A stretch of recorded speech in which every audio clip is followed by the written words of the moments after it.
Hey, somebody made a video about this? I thought the mainstream media wasn't able to, point out the fourth wall. They weren't able to point out that the media is just shadows dancing on the wall of a cave. U.S. taxpayers funded a $533 million artillery plant that made nothing usable, ProPublica reports. Hi, CBS.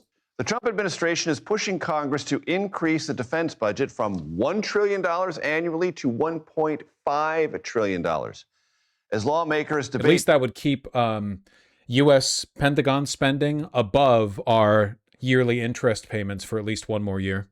That big ask, a new report from ProPublica reveals one $533 million contract for howitzer shells destined for Ukraine did not produce a single usable shell from its factory.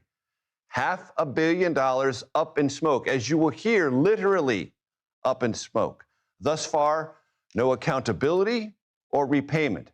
Jesse Coburn is the author of that article and a defense... I've been linking about this article for days. I talked about it weeks ago. You should watch all of my streams and all of my videos, and make sure to like all of them too. Reporter at ProPublica, and he joins us now. Jesse, it's tremendous reporting on your behalf. Explain to my audience that this is not a Biden or Trump thing. This is a Pentagon procurement thing, a hurry up and get it ready thing, and a Ukraine thing. That's right. The saga of this factory... I mean, it's a Pentagon thing generally. ...spans both the Biden and the second Trump administrations. During the Biden administration, there was an enormous push to ramp up artillery production domestically to support Ukraine. And the Biden administration basically threw money at this project, awarding the defense contractor General Dynamics lucrative no-bid awards that went into building a new artillery factory in Mesquite, Texas, which is outside of Dallas. And that factory to date has not been able to produce a single usable shell. And that issue has continued into the Trump administration, which now oversees... No bid contracts, man. Jesus. ...sees the factory and recently negotiated a confidential settlement with General Dynamics that is allowing the company... It's worth noting, though, the fact that it was no bid isn't the problem. The contract was awarded to General Dynamics, one of the biggest military companies in the world. It's not like this contract got given out to some company that incorporated 3 days ago and is close friends with like the Trump administration or whatever. You know what I mean? Like the fact that it was a no bid contract isn't actually the issue here. If General fucking Dynamics is pulling this bit, it has nothing to do with which contractors are receiving the money. All of them are doing this. To continue operations at the factory, but is not requiring the company to pay a penny back of the $533 million in taxpayer money that it received for it. Jesse, there's vivid reporting in your story, and I mentioned this, things going up in smoke. Paint that picture for my audience. Sure. The core problem at this facility was that it relied on machines provided by a Turkish company called Repcon, and those machines were untested for this sort of artillery, and they ended up failing. And frankly... You know why I got fucked up? General Dynamics subcontracted a Turkish artillery company? Wow, subcontracting being the issue? Absurd and ridiculous ways. There were these giant robot arms in the factory that workers told me would catch fire occasionally. They would smash into things. The giant press machines required regular beatings with a sledgehammer to function properly, but they still botched nearly every shell. Other machines in the factory were cracking the shells, deforming them, and even simple equipment, conveyor belts, pipes were malfunctioning in kind of preposterous ways. Wonderful. There's a quote from the article I want to share with my audience. Compared to the multi-billion-dollar budgets of other DoD projects, the financial cost of the Texas debacle is small. But the lack of consequences for the companies involved, in the view of defense spending critics, is symptomatic of a larger problem, a deep-rooted culture at the Pentagon and in Congress in which expensive failures lead only to more spending. Well, it also means that these failures are happening everywhere else, too. It's not just this one artillery plant. It's happening everywhere. This is just a particularly egregious example. But it's obvious why this happened. General Dynamics got a no-bid contract for a bunch of money, but they don't actually want to do anything, because why would you ever want to do anything? So they paid a smaller fraction of that money to another company and said, you handle it. Whether or not that company actually could do it, immaterial. The whole point here is to make money. And critically, they all know they will never face jail time for this. Ever. They know this. America will never go out of its way to arrest heads of military corporations for their financial impropriety. It's not going to happen. They never could. So if there's no if there's no legal consequence for fraud, you do fraud, right? How would you react if you were informed there was a 0% chance of you ever getting in any kind of trouble for not filing your taxes? You know? That seems pretty topical when the administration wants an extra $500 billion for the defense budget. That's right. And some defense spending critics fear that wasteful defense spending will grow exponentially if President Trump succeeds in increasing the defense budget to $1.5 trillion. Yeah, that's the point. It's $500 billion more every year to those companies. Just to put that in perspective, that would be more than the country was spending on defense annually at the height of World War II. Even under smaller defense budgets, there's long been concerns about waste and bloat in the Pentagon budget.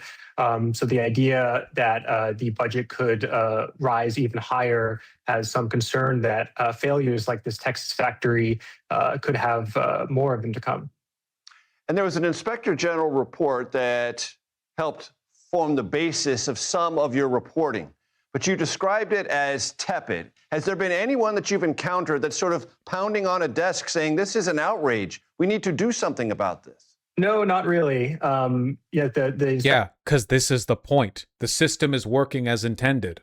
Inspector General. This is the final gap we need to, or it's the final gap we need to leap. It's the final step that you need to take. The reason no one gets in trouble, the reason that this keeps happening and nobody seems to make a big deal out of it, even though it's like an exceptionally crazy fucking an open example of corruption, is because it's the point. Report's recommendations were fairly mild. Neither the Army nor General Dynamics took responsibility to the Inspector General in response to that report. Members of Congress have raised concerns in the past about the real concern is how obvious General Dynamics was with it this time. It is a really funny article. I've skimmed it before, but not on stream. A robot was on fire again. It was the summer of 2024, and the cutting-edge robots inside General Dynamics' sweltering artillery factory near Dallas were catching fire with startling regularity, according to 4 former workers there. This wasn't ideal, as the plant was supposed to be churning out urgently needed artillery shells for Ukraine. The robots, giant metal arms with clamps for hands, would end up drenched in oil, which would then, no surprise, combust, as they moved steel blocks heated to 1800 degrees into and out of a machine that periodically erupted in columns of fire. One blaze that summer melted a robot's cables, putting it out of commission for a week. Only weeks earlier, defense officials and executives had touted the factory's innovative new machinery, imported from Turkey, at a gala opening ceremony. But employees were already used to spectacular mishaps, fiery and otherwise. After the second, third, fourth time, it just became almost normal, one former worker said. It got to the point where I was not surprised by anything that happened there. Instead of producing shells in an efficient and streamlined fashion, the pricey machines kept failing in bizarre ways. The robot arms would swing out of control, smashing into carefully calibrated equipment. Sometimes they would just unexpectedly drop hunks of steel 5 feet down the stairs. The factory's signature device, meant to precisely stretch the steel for the artillery shells, instead often cracked it beyond repair. Then there were the giant press machines, which required regular pounding with a sledgehammer to function properly, but still botched the shaping of nearly every shell. We really didn't have any standardized practice, said Quantel White, a former employee. It was just a bunch of guys taking turns going at the machine with a sledgehammer every night.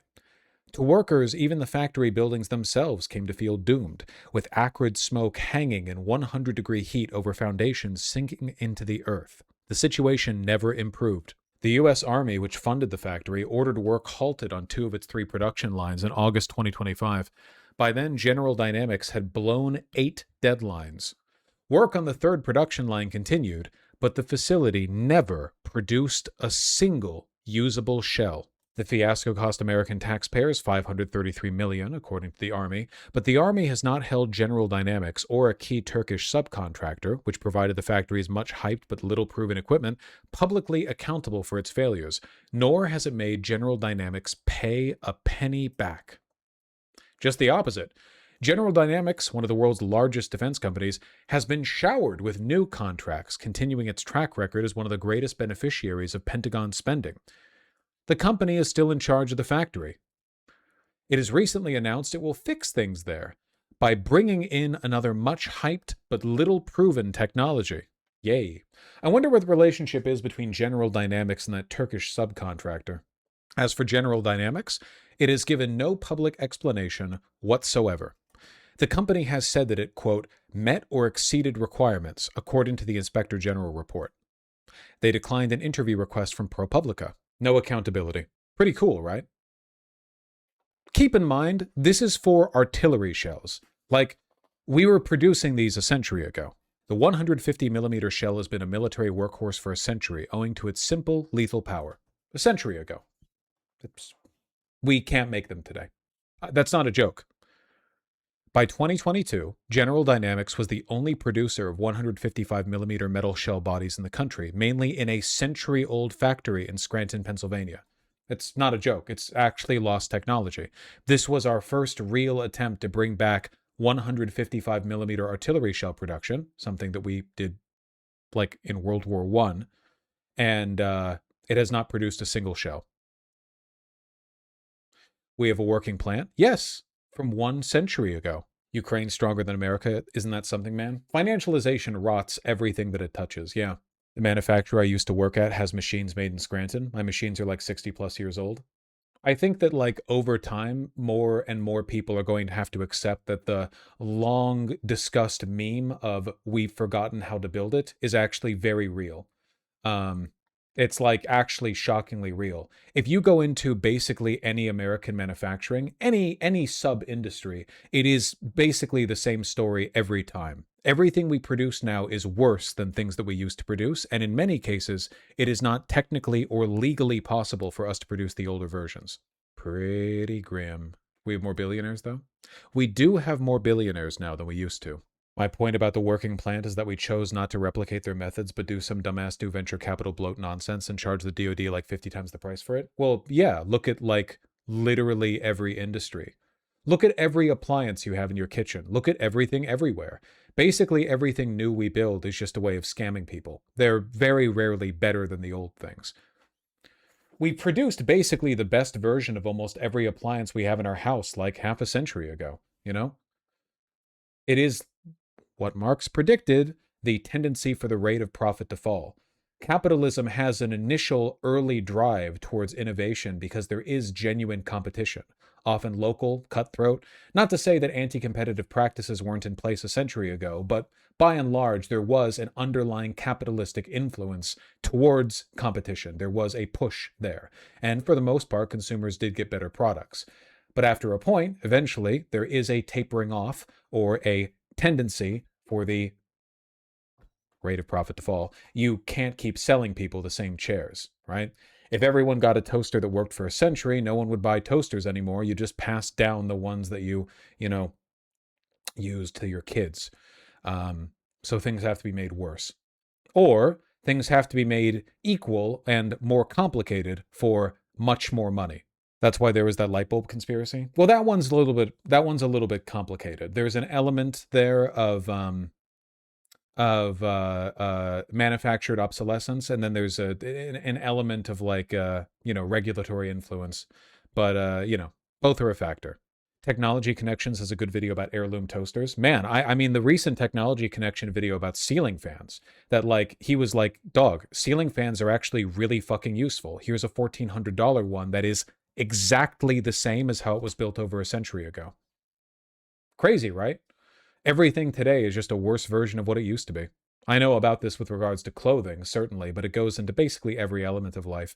The only area in which technology has consistently delivered better outcomes is in computer science, because that's new tech. There was still room to grow.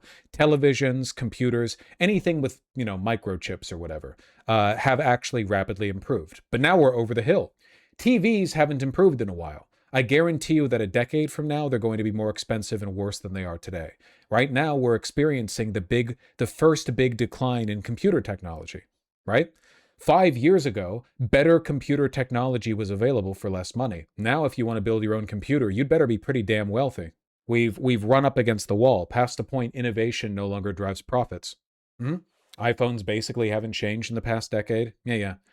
I'm pretty fond of that, like that trend on social media right now where people take pictures with iPhone 1s to remind you guys that cell phone cameras genuinely have not really changed in the past 15 years. Cell phone cameras 15 years ago were pretty great.